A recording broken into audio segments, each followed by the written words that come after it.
Hi Moonies, welcome to the Sailor Moon Fan Club podcast. I'm your host, Victoria L. Johnson, and I'm here with Margaret Owen, the author of The Merciful Crow and the upcoming sequel, Faithless Hawk. I'm super excited to talk to her. Hey Margaret, how are you doing? Hello, I'm doing great. How are you? I'm great. Welcome to the Sailor Moon Fan Club podcast. Thank you for having me. I am very excited. Yes. As I said earlier, you are totally in the right place if you are excited. Oh, good memories. Yeah. So speaking of memories, so the first question I usually ask everyone is, what's your first memory of watching Sailor Moon? Okay, so I don't know if I have like a specific memory, but I can tell you I know exactly how I saw it, like how I saw my first episode, which would be in the basement at my dad's house, on the couch.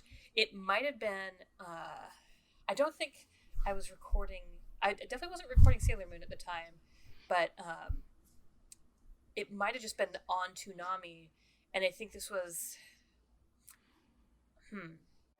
pre Card Captor Sakura, and post Pokemon. That's about in the time for the relative dating. Yeah.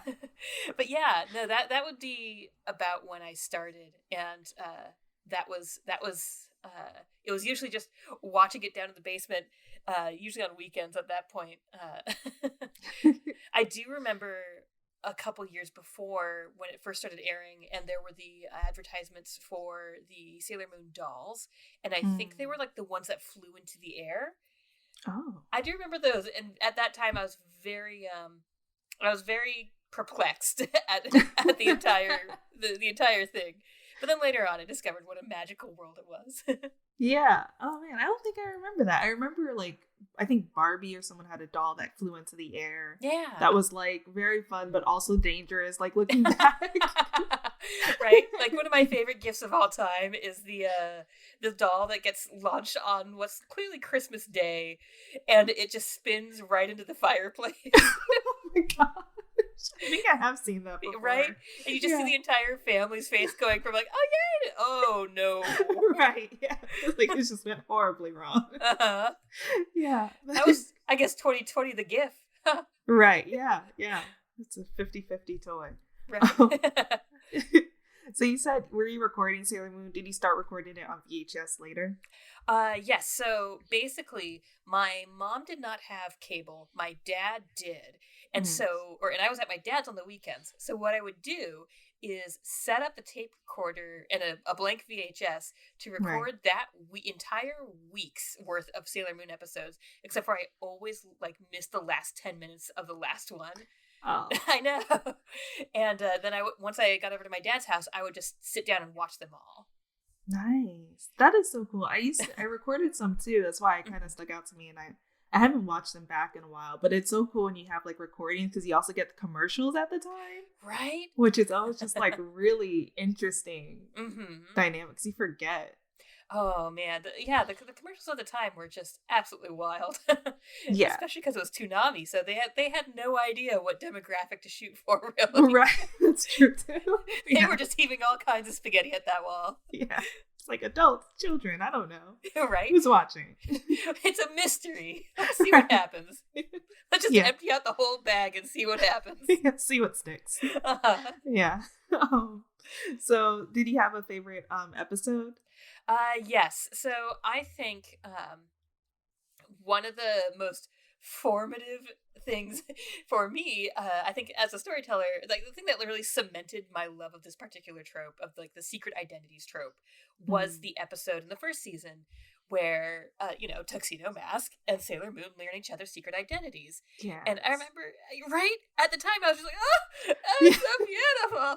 And I also was just like, oh, but they've hated each other, but they also like each other. And thus, my love of the enemies to lovers trope was also born. Yeah, I think now that you're saying that, I think that's where my love for that trope probably began to. Right? And I think after that, I was always really interested in this idea of these different faces that you show to people, and when they don't, when people don't connect that, the way those intersect, or the way that, these are the two same people, and you interact with them, or, it's like, this is the same person, even though I interact very differently with each facet of them. I love exploring that. And I've always wanted to write something where it's like, oh well, they're enemies, in their secret identities, and they're friends, perhaps more in others, or, in their real identity, or something like that. Yeah. I always love that. Yeah. But you definitely have a little bit of that. Maybe not secret identities in your book, but we'll get to that later. But right. Yeah, I love that. Like when they're in the elevator and they're like both like, oh my God, I have to transform, but I can't transform because I can't let them know. And it's so good. Yeah, and it was drawn out to the perfect amount of tension where you're just like, no, but you have to, but you can't, but you have to. Right. And like it makes it even worse that that he's hurt, especially right. In retrospect, probably one of the greatest bits of physical comedy to ever occur in a show is when Usagi just walks up behind him and slaps him on the back, and he's just like, oh fuck, yeah, I'm dying. What he died. Yeah. Right. Oh, it was so good. And then nothing says classic anime like, her having this whole angry conversation with him and then looking down and be like, well, my hand's covered in blood. This is a problem. Yeah. Where did that come from? Oh yeah. Great stuff. Right. Stuff. And then you should ask like, was there a do you have a favorite Sailor Scout / Senshi? Absolutely. I think like for me the unquestionable favorite was always Sailor Jupiter. Mm-hmm. I just I think when I was first watching the show, I was definitely very much into the kind of stories where it was like, hey, girls are also allowed to be fighters, and they're allowed to be warriors, and they're allowed to be strong, because that was a little bit more of a rarity back in the early 2000s. And right. I really I liked that aspect of her, but I also liked that they were like, and she does this completely relatable thing of having a series of crushes on unattainable men, and and yes. She likes baking, and she likes cooking, and she takes care of plants, and she's actually like, really good at that. But she's also a bit of a mess when it comes to romance. And I was like, well, I didn't expect to be called out so thoroughly by an anime character, and right. Yet here we are.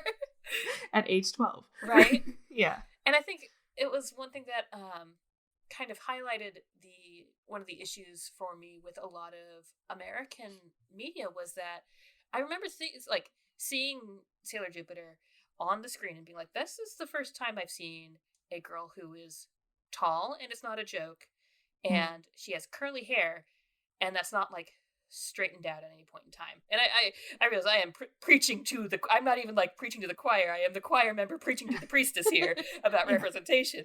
But I think that that speaks to the sad state of media representation at the time, that even that bit of deviation from the short, thin, straight-haired blonde girl was just a revelation for me. Yeah, Jupiter comes up a lot for that. Like, she's really a great example of like being a multifaceted character, especially a woman, just for her to be like, I can fight and I can bake you like an amazing cake. Right, exactly. Yeah. Like I can do both things. I can chew gum and walk at the same time. Yeah. And one does not diminish the other. Like, right. I feel like a lot of the attempts at kind of branching out with a lot of media were these kind of half-hearted things of like, oh, well, we've got a tomboy girl and she doesn't have to wear skirts. And, right. Right. And it's like, and she punches things, and it's like, yeah, her head is backwards. Yeah. Right, exactly. Yeah. And it's like, well, she's basically just a boy, but but we've given her a ponytail. Right. Like, okay, cool. That raises a lot of troubling questions. Right. Yeah, it's like if it's just ridiculous. Right. Yeah, but that's also a reason why I love your book, The Merciful Crow, because we have Fee, who is also like this kind of multifaceted character who's like really strong and really kind of knows what she wants, but also like isn't afraid to kind of be a little bit, at least internally, like sentimental, and she like owns her feelings. Yeah, but how did you come up with the idea for The Merciful Crow? So the first real sort of seed for that came around in, I think, around October 2014, where I came across an article on the lives of medieval executioners. And I thought that the sort of rules that they had to live by were very interesting on both on a sort of like almost ritualistic level and also on a societal level with the implications. And the other sort of ideas that I'd had kind of floating around in the primordial soup of story ideas kind of clung to that, and were like, well, what if we had a whole thing with plague doctors and and magic and caste systems and stuff. But right. What really drew me to that was this idea that you have this role that is necessary to society but also demeaned by society, partially because what it deals with is kind of unsavory. It's not seen as clean, and it's also something that's very frightening, but also because the I think the thing that really sort of stuck out to me for execution was that the idea was that you needed them to be this kind of, you have a carrot and a stick in the society, and you have, if you don't have this idea of capital punishment, the prevailing thought was, if you don't have capital punishment or the threat of that, people aren't going to exist in a society. Like, they need that threat to exist in a peaceful way that is not harmful to others, or at least some people do. And I don't know if I agree with that, but I was really intrigued with this idea that you have this, even though they needed that, or this role was perceived as necessary, because it was also perceived as unclean, because killing was inherently sinful. It was kind of exiled, like they were forced to live outside the communities that they served and the communities that depended on their service. Right. Yeah, I thought that was fascinating because, like you just said, like, they're really dependent on the crows in the book to, so the plague doesn't spread. But at the same time, they're like, we're gonna treat you like crap. Like, how does that? Also, this book hit kind of close to home. Did not expect that. I did not expect it to be not a part of your rollout plan. Right, exactly. Yeah. I was like, well, there's a viral marketing joke here, but the fruit is hanging too low. I cannot do it. Yeah. Right. But yeah, I actually, I've gotten a couple of versions of that, question your comments to that. And, my sort of standard line is that having a timely book is a blessing and a curse. Like, nobody wants it to be timely, and nobody, especially the bad shit that happens in the book, right. Nobody wants that to be timely. But part of why, because the sequel, The Faithless Hawk, also deals with, like, if the Merciful Crow was close to home, Faithless Hawk is basically standing outside your window, tapping on it, being like, "Hey, what's up?" Right. It's like it's set against the backdrop of this plague outbreak that is first downplayed and then weaponized and politicized by a bigoted, illegitimate, tyrannical government. And wow. Right? Yeah. And, through basically January through April, I was just sitting there like going, I wrote this in August. Did I just manifest this? Is that what happened? But the reality is that the mechanics of that kind of bigotry and abuse of power are just so basic that it's just not that hard to predict, That is sadly true. Yeah, that is sadly true. Yeah. And then can you just give like a little bit, I just realized maybe like a little bit context what the book is about. Oh yeah. So The Merciful Crow is about a girl named Fi, who is from, although people say Fi, it's fine. Yeah, sorry. So she is from the Crow caste, which I should actually back up and explain. She lives in a country where everybody is born into one of 12 different castes. They're all named after birds, and the Crow caste is at the bottom. They are the only caste in the country that are immune to a plague called the Sinner's Plague, which strikes every other caste, and their job is to deliver basically mercy killings and burial rites for people who are infected by the plague, because the plague is lethal. There is no known cure, and that's all, a little bit of background flavor for the real plot, which is that the story opens with her family being called to the royal palace for the first time in, I think, 400 years, 500, somewhere around there. And they are being called to collect the body of the crown prince, who is the heir to the throne. And once they get the crown prince, and it turns out his bodyguard out of there, both the boys are actually alive, and it turns out they've used her family to try to smuggle themselves, to fake their deaths and smuggle themselves out of the palace, because the king's current wife is attempting to stage a coup, and has basically promised that the crows will be actually wiped out from the kingdom in exchange for political power from an organization that has kind of basically acted as a hate group against the crows for generations. And so the crown prince and Fi make a deal that her family will help him reach his allies and reestablish, sort of establish, no, we're not going to do this. I am in power.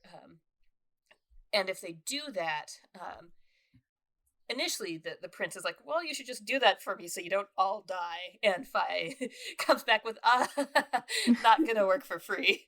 That's cute. Right. And she makes him swear an oath that cannot be broken, that he, once he's on the throne, he will actually take concrete action to address the persecution that her people have faced for generations. And then what follows is a road trip from hell across the country, as virtually everything that can go wrong does.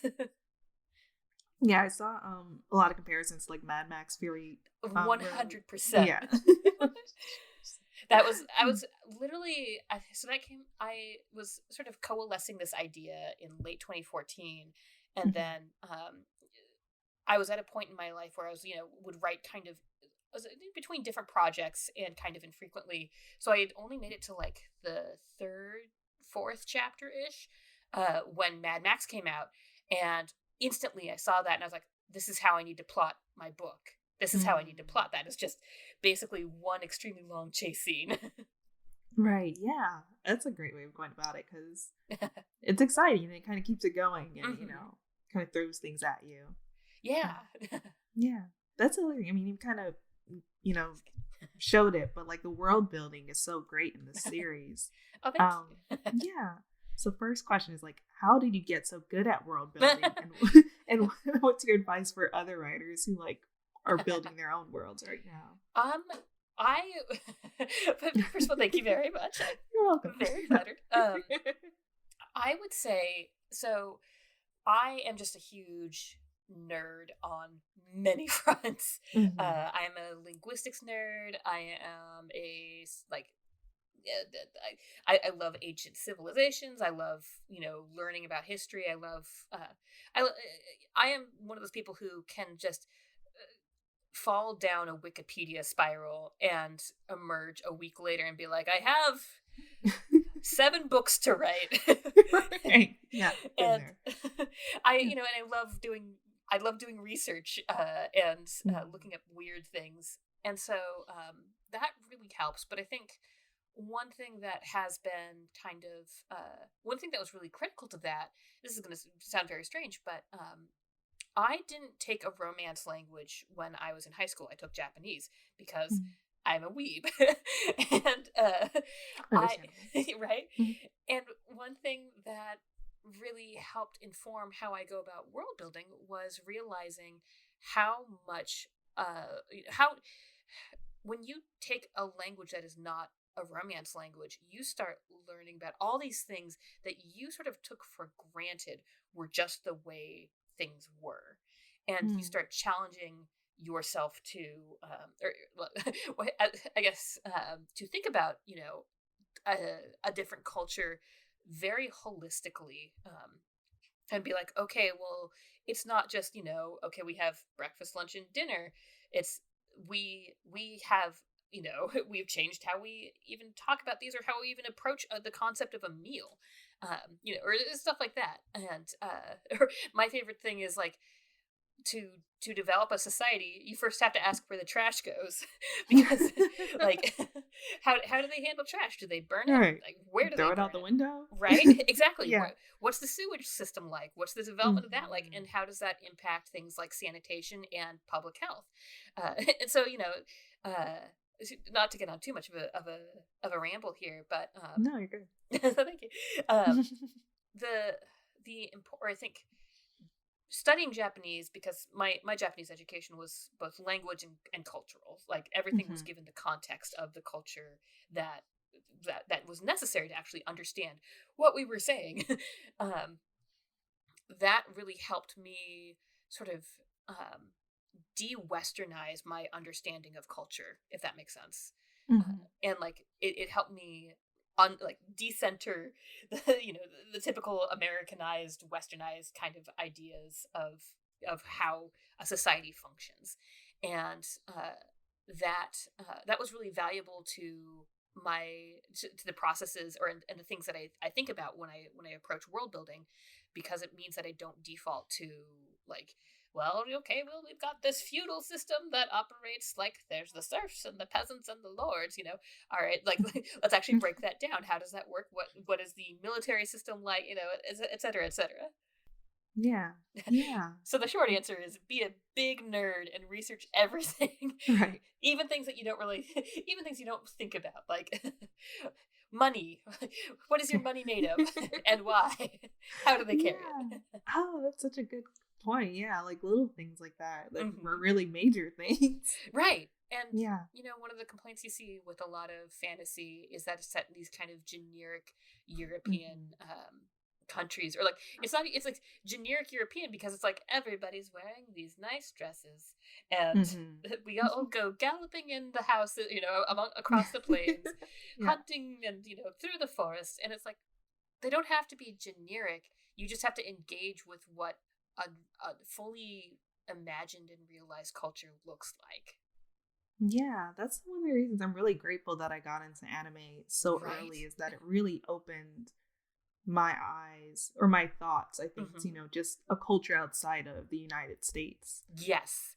And like how much I feel like an entire generation of teenagers got a secondary cultural education, Yeah. partially from things like Sailor Moon and partially from Mhm. stories like Inuyasha. Like, Right, yeah. who here learned about feudal Japan Yeah. via Yeah. Miko Takahashi? Like, That's so true. Yeah, I've learned so much about historical like Korean culture mhm. just through K dramas, like watching. Oh, I Yeah. need to. So my biggest hang up right now is that I can't watch stuff with subtitles, not because I Mm, can't read them, but because I try to watch TV while I'm drawing, right. and I can't look at the screen, It's hard. Yeah. right? But Yeah. yeah, I want to get into so many K dramas. They look so good. They are really, really good. There is one, I don't remember the name, but I'll try and send it to you, or maybe I'll Hmm. remember it later, that on Netflix where they actually dubbed it, Ooh, which is an interesting because I haven't seen a dubbed K drama before, so yeah. I haven't watched it, but my friend's been telling me about it, and we're like we're K drama like buddies, Of like we course, of always like course. recommending stuff. Hmm. But yeah, I actually stopped watching for a while because of that, because I'm like, I need stuff. Like I Right. can't, like I'm not in college anymore. I can't like sit down and watch 10 hours of a show and like do nothing else with Right. my life. So yeah, so like for Relatable. the past few years I've been kind of like away from them, not as Hmm. much, but recently I'm getting back more into them because I've been trying to like step away from my computer and like focus on one thing. Right. And now on Netflix now, so I can just like I'll watch. They come out like 2 a week, so I'm like, all right, I can watch 2 episodes and then move on Ooh, to something else. yeah. That gives me Yeah, a great idea. I could actually do it while I'm like supposed to be exercising. yeah, that There we too. go. Yeah. Just hop on the Uh, bike and throw on Netflix and actually read the subtitles for once. Haha! I've defeated aha. it. Monster is slayed. Right. So, you mentioned Inuyasha, though. Are there any Mhm. other anime that you like? Oh my god. So I definitely was a huge nerd for Cardcaptor Sakura. Hmm. Um, I am currently really still always loving My Hero Academia. Oh yeah, Right? so There's so many layers to that story that I think are like the I think okay, so good. I'm gonna go off on a tangent here for a second. Do it. One of my This is the tangent podcast. Yeah. excellent, excellent. Yeah. One of my favorite things about that story is that it engages with this idea. It challenges um, this very kind of Western idea of the one superpower among superpowers, right? And like the one big strongest guy in the world. And what it challenges it by saying what happens when there isn't just a successor readily available, and what does it take to become that, and is that even the best system? And I love that they do that in the way that they've done, in that everything about All Might is literally, his name is literally All Might, which is just right. subtle as a brick in a handbag. Yeah. But he's drawn, like, I think I've seen oh, why am I blanking on this name? Oh, Horikoshi. Yeah. Yeah. Kohei Horikoshi. Yeah, I've seen him talk about how, or I feel like I've seen it in like some of the little notes about how they go through so much ink drawing the full form of All Might, because it's also supposed to be like very evocative of Western comics. And it feels like the story is building towards this point of this idea that it's not just enough to have one hypothetically benevolent superpower among superpowers that is the symbol of peace. It's something that everybody as a society has to engage in, or at least a plurality of people have to engage in. And I love that for so many reasons.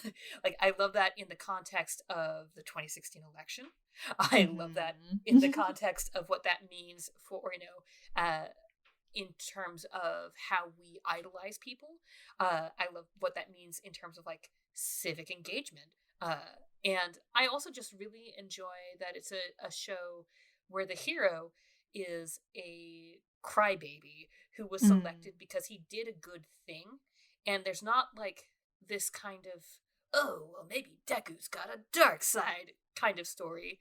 Right. It's not like, oh, well, what if this power fell into the wrong hands and he's got to fight his bad side?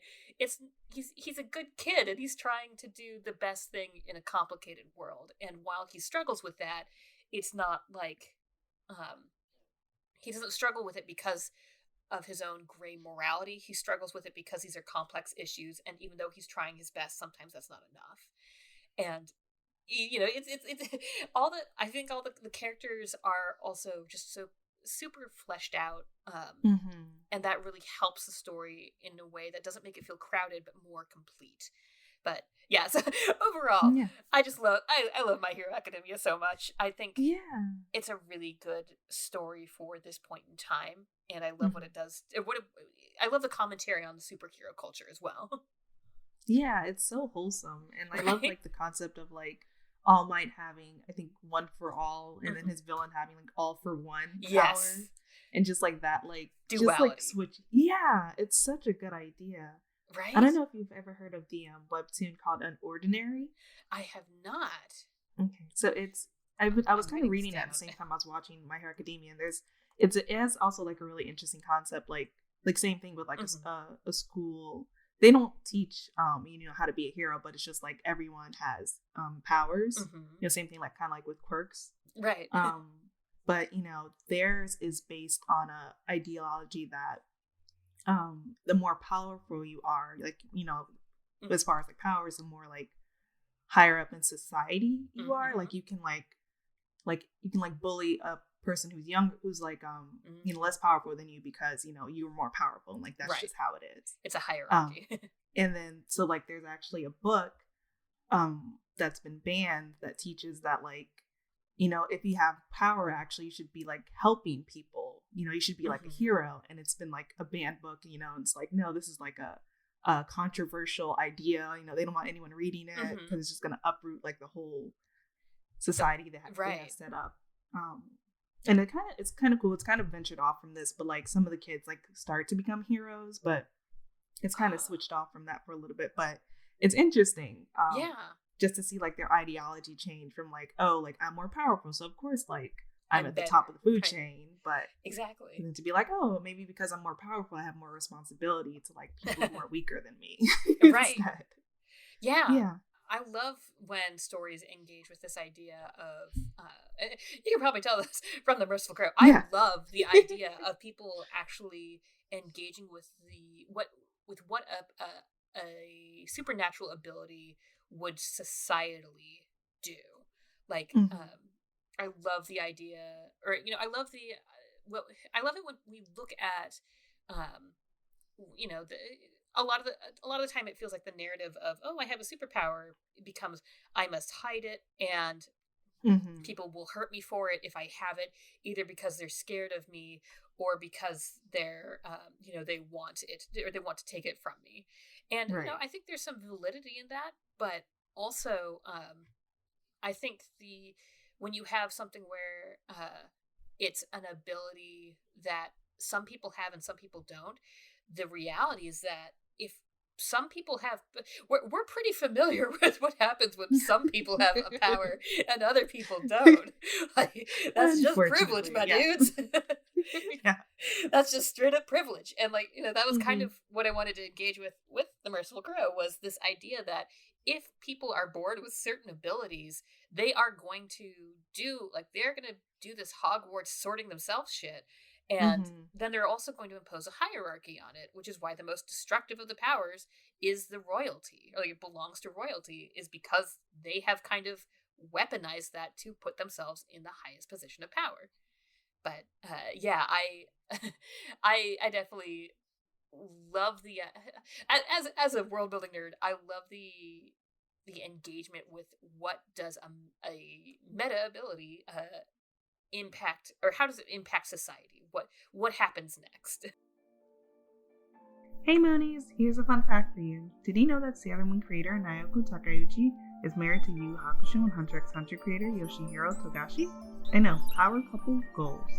If you're a fan of 90s anime like me, head over to Namiwear to get some of the best anime-inspired streetwear from Akira, Slam Dunk, and you guessed it, Yu Hakusho. They also show love to newer shows like My Hero Academia and Demon Slayer, but they sell out quick, so head over to namiwear.com to get some of the best anime-inspired streetwear out there. And use code Moonies Club to get 20% off. Yeah, I completely agree.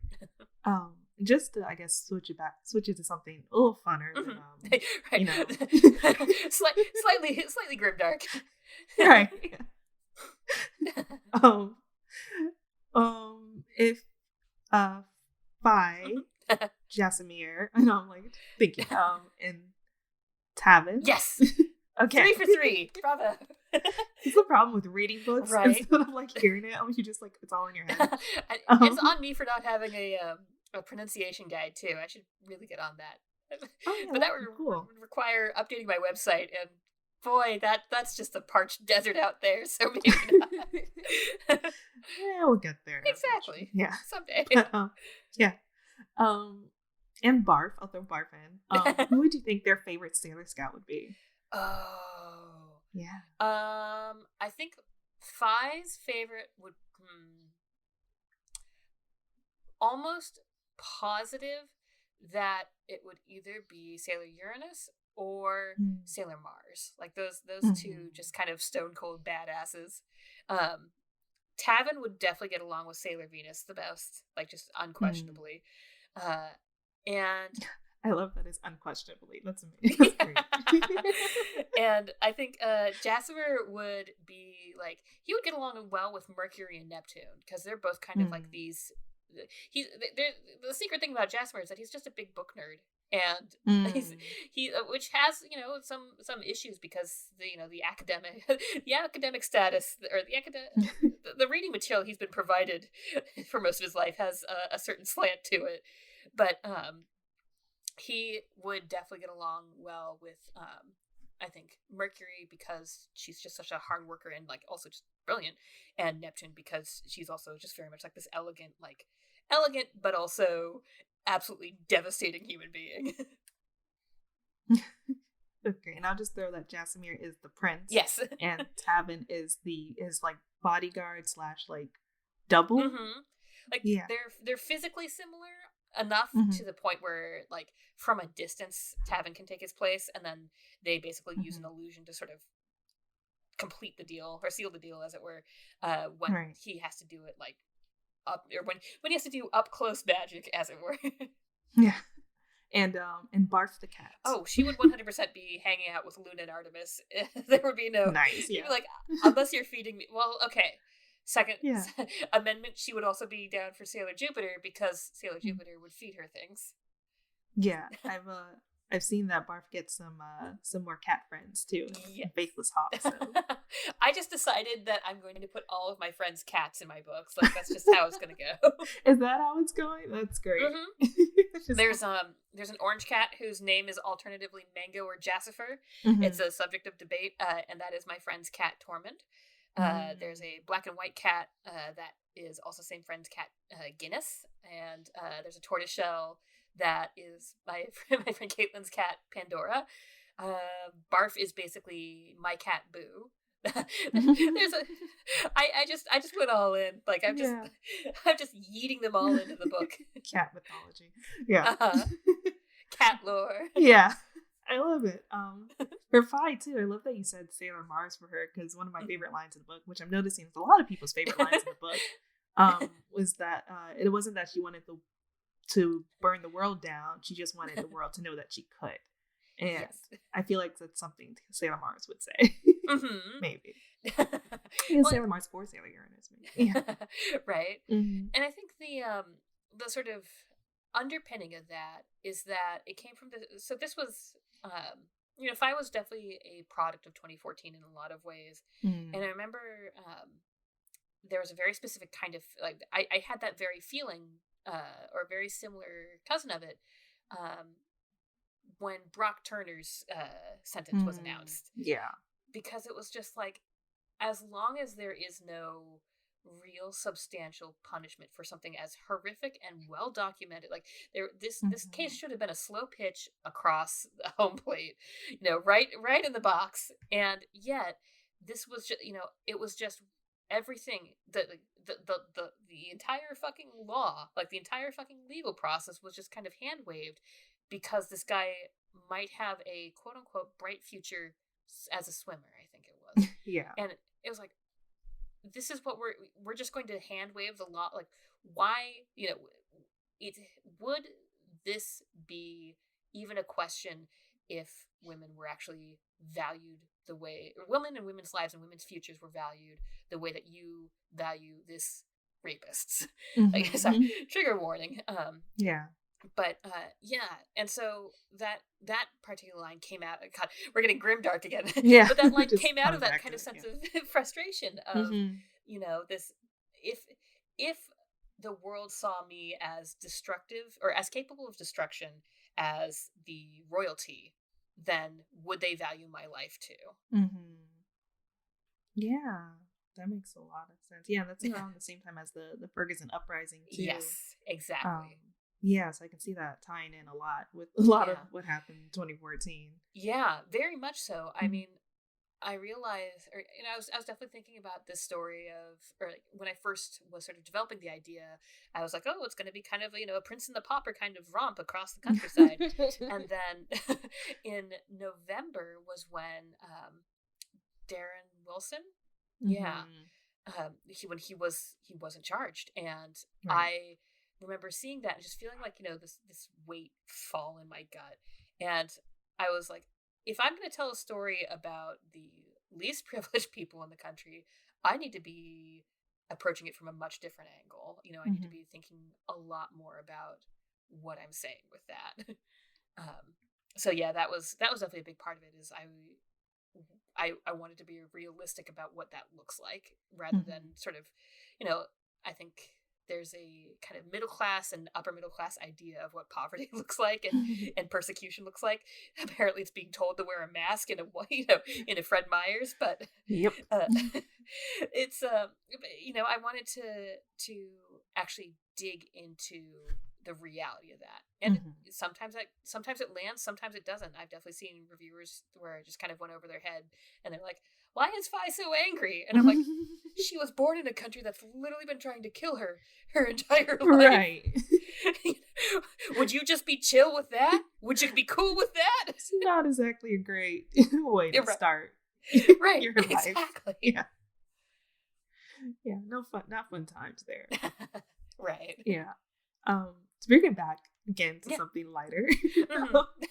I saw that you tweeted earlier that you would love Zendaya and to write something for Zendaya and Oh my Charlize God. Theron. Yes. Could you see Zendaya as Vi and Charlize Theron as Queen Rusana? I could see it for sure. Yeah. I actually that is my standard line when anyone asks who I would cast for who's my fan cast for Merciful Crow. Mhm. My answer is just Zendaya for everyone. Uh, everyone, I would including watch it. Barf. Yeah. Right. Um, Yeah, she but voices Barf. right? God, that'd be Does the fantastic. meows. Either Yeah. that or we go like Cats 2019. Gosh. But I couldn't do that to Zendaya. I would still but- watch it. Right. It's an exceptional film if you are exceptionally drunk. That is the only way to put it, or the only way to experience it. Good to know, because I've heard it's not great high. Oh God, that would be the worst. That would be It's like terrifying. just absolutely nightmarish. Yeah, like Yeah. oh no, you got to be drunk for it for sure. Okay, good to know. But yeah, I think Zendaya would be an incredible Fi. I mean, she'd just be incredible at whatever she chooses to do. Oh yeah, But I think she would be absolutely phenomenal. yeah. She actually would be a great Queen Rusana too. Uh-huh. Yeah, I mean, maybe a little young, but still awesome. I'd watch it. Right? I would absolutely watch that. Yeah. I would be like, I would probably actually wind up rooting for her. Unfortunately, at that point, I'd be like, she's a horrible person, but damn, Zendaya's doing such a good job. Right. Have you watched any of Euphoria by any chance? I have not, but Oh. so I Mhm. just finally definitely did not get my friend's HBO Right, yeah. login. FBI who's listening. Yeah. Right. Sorry, FBI agent. Yeah. Look, you just gotta give me a pass on that one. Yeah. But yeah, I have so much TV and so many movies to catch up on right now, because I basically was drafting my third book all through January through March, December through March, and then I got my edits for that book in the middle of June, and then in the middle of that, so the period of like April, March, April, May, the world was just kind of falling apart. Yeah. And so there wasn't like and I was also trying to sort of adjust my plans accordingly and figure out what I was going to do with that. So I just haven't had a lot of time to actually sit down and watch stuff. And like, I've seen a couple things, like I watched The Great on Hulu, and that was phenomenal. But Euphoria's been up there. Also, it looks like it's a little heavy, but it looks really good too. So I just need to. It is. It's slightly heavy. It definitely has its moments. But so good. It's so good. Yeah. It looks so good. Yeah. So yeah, definitely check it out whenever you get a chance. But I did see you watch She-Ra. Oh my God. Which I I love it love. so much. Me too. Right? I just finished it not recently, but probably like last month. Mm-hmm. And yeah, just like amazing. It's so good. And I think, one of the things that really struck me about She-Ra is that it captures a lot of the things that I really loved about Sailor Moon, where you have this rich cast of a bunch of different people who represent, so many different facets of different, gender representations. And, it's bright, it's unashamedly colorful, but it also engages with some kind of heavy stuff. And at the same time, it feels like a Sailor Moon for this day and age, because the stuff that it's engaging with is like colonialism and abusive relationships and and toxic relationships and all the, and just, loss and challenging, the beliefs that you have, and it's very much a kind, it's still, there's still, or it's a show where there's a flying rainbow mane Pegasus who Yeah. just inserts himself whenever he can, but it's also a story about struggling with insecurity, and like, just Catra's whole arc is just, if that doesn't leave you crying on the floor, I don't know if you are a human or a robot. Yeah. So yeah, Catra is definitely like had such a great storyline. Because at first it's just like, oh, you're the worst, and he's like, oh, I just want to protect you from everything. Right? I think it did. I think they did what. I think if we've learned anything from Star Wars, it's that a redemption arc is very difficult to pull off, but when it is done well, it's so rewarding.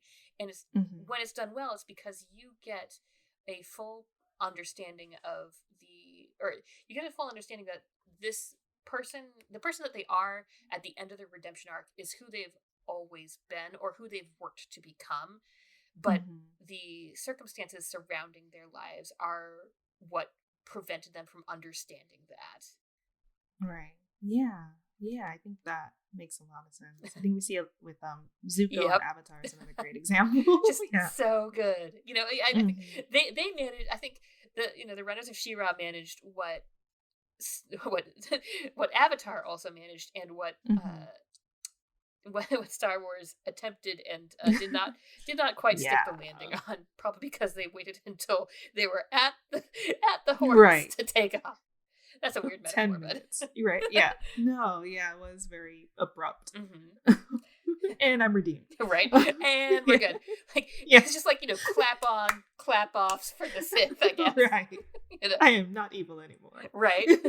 Yeah. I no longer want to do these things. Just gotta force Skype my dad and my mom, and then we're good. All I needed was a call. They just never picked up, I guess. This whole time. The whole time. Yeah. So grateful for that. Right. For sure. And then you have Faithless Hawk coming July 28th. I wish. It's now August 18th. The Rona got us, but oh yeah. Okay, yeah. It gives us a little more time to do a little more marketing and stuff, but it also gives me a little more time to nap, and I'm pro napping. So yes, napping is wonderful. Yes, August 18th. Sorry. Oh no, it's fine. What can readers expect? What do you hope they get from it? Oh man. Okay, so if you haven't read The Merciful Crow, you can expect to be very confused. Fair. If you have read The Merciful Crow, you can expect for the title to be a complicated relationship, and you can definitely expect more cats. You can expect more Fi. I think the story is about it's something that I also personally kind of went through, in that, or not to go on too long, in that you get this what feels like not quite a windfall because you've earned it, but you get, when I got my book deal, I was like, oh my god, I have a bunch of money. What do I do with it now? And turns out, pay taxes, pay for your health. That's always the answer somehow, right? But Fi is now struggling with the fact that she has this huge, she has these phoenix teeth that are insanely powerful and actually give her some kind of social equity, and she's struggling with what it means to control that, and that's part of the struggle. Readers can expect a little too apropos, a little too accurate call out post of the current administration in the dealings with the plague. You can definitely expect some more romance, and not just with Fi. And we introduce actually one of my favorite characters, who is I love complex characters, but he's a good sort of counterpoint to both Fi and Jassimer, in that he has healthy amounts of respect, but absolutely no seriousness for both of them. So he's unafraid to call out their bullshit, which is very fun. Oh yeah. Everyone needs at least one person like that. Mm-hmm. Yeah. And then so just like I'm sure you remember from watching Sailor Moon on Toonami, like at the end of every episode there was a Sailor Moon says. So what would your phrase be? Like Sailor Margaret says. Sailor Margaret says, "Wear a mask, please, for the love of God."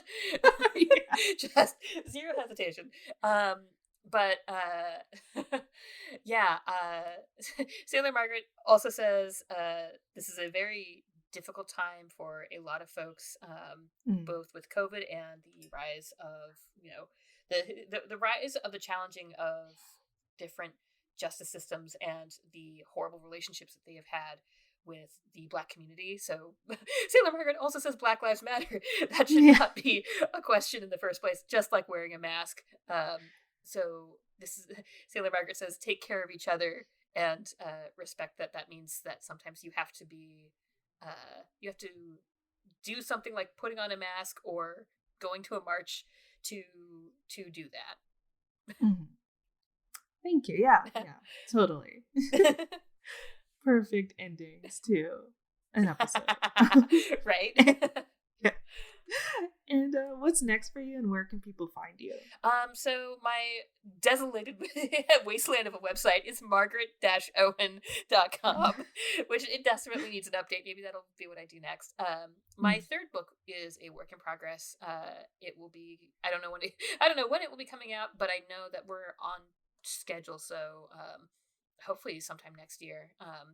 It is not a part of the Merciful Crow universe, but it is something completely new, and I'm having a lot of fun with that. But that will be forthcoming, and you can also find me on Twitter and Instagram, both at what_eats_owls, which is an eternal question, and the answer is bigger owls. And fair. I think that's it. If you find me on Facebook, then you know too much. That's fair. Yeah. Sometimes I ask the question, which I took from another podcast called Scam Goddess, which is where do you want to be found? Ooh, I like that. Also, Scam Goddess, what is this? Oh yeah, it's one of my favorite podcasts ever. It's a podcast. She basically goes over like different scams that have happened over like, this is very forever, relevant to my recent scams and like older scams. Yeah. And just like basically like tells a story, but she's a comedian, so it's just like she usually brings other comedians on the show, so it's kind of like a drunk history, but like just on scams, and they're not drunk, but they're also really funny. So my third book is basically about a scam artist. Oh my gosh, this is perfect. Yeah. I am going to listen to everything, that entire backlog. Yeah, there you go. It's research, right? You can call it exactly.